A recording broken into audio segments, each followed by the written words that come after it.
Si des murs ont reçu la parole de Dieu et aujourd'hui on n'arrive pas à les détruire, combien l'Éternel notre Dieu en ta faveur. Même si les vents sont contraires à tes yeux, sache que vivre la volonté de Dieu, c'est aussi accepter de vivre sans réponse de Dieu à l'instant T. Alors, même si tu ne vois aucun signe avantageux jusqu'à présent et que tu as comme l'impression qu'il y a plein d'incertitudes autour de toi, c'est qu'il y a quelque chose de nouveau qui se passe. Donc, s'inquiéter paraît arrogant. C'est de l'orgueil selon Dieu.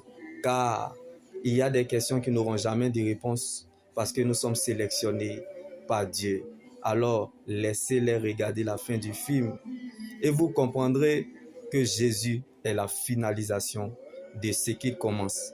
Donc, il ne peut jamais mal finir ce qu'il a bien commencé. Alors, ne cherche pas à comprendre ce qui se passe, mais cherche plutôt à savoir comment il va finir. Jésus, bien-aimé, n'est pas seulement le Dieu de toutes les circonstances du parcours et du résultat, mais aussi le Dieu du faible commencement. Il n'est pas seulement le Dieu qui fait des promesses, mais qui tient aussi ses promesses. Il n'est pas un généraliste, mais un spécialiste dans le domaine.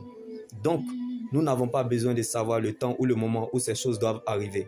Quand ça sera le moment voulu, Dieu fera de sorte à ce que cela se réalise. Donc, tant que tu n'es pas encore arrivé à l'accomplissement de ce que Dieu t'a dit, tu peux pleurer, tu peux te décourager.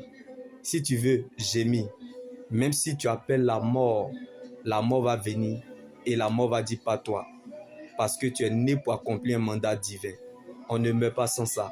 Tu es né pour ça. Quand Dieu a une promesse sur toi, tu ne meurs pas vite. Donc tant que tu n'as pas encore réalisé le plan de Dieu, tu ne peux pas quitter la scène. On peut t'affaiblir et te ralentir. Mais la promesse de Dieu qui est en toi se chargera de te réveiller. La véritable paix du cœur, c'est de toujours apprécier la vie de Dieu qui reprend en nous. Donc tes doutes ne feront pas douter Dieu.